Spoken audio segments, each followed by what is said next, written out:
We're in front of 527 Contact, and this is where the first black newspaper, Louisiana, 1862 to 1864. And what did they do? They advocated for the rights of people of color here in New Orleans. In 1864, it was recreated, and it was created the New Orleans Tribune. It also advocated, both in French and English, about what was going on in the Civil War. It was printed over 3,000 copies daily, where they were promoting out the rights of black citizens, including suffrage, education, equal protection under the law.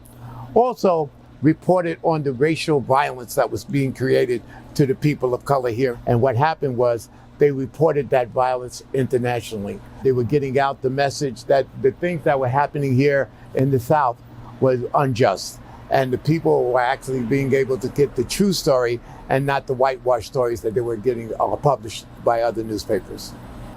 Because of threats and lack of funding, the paper closed.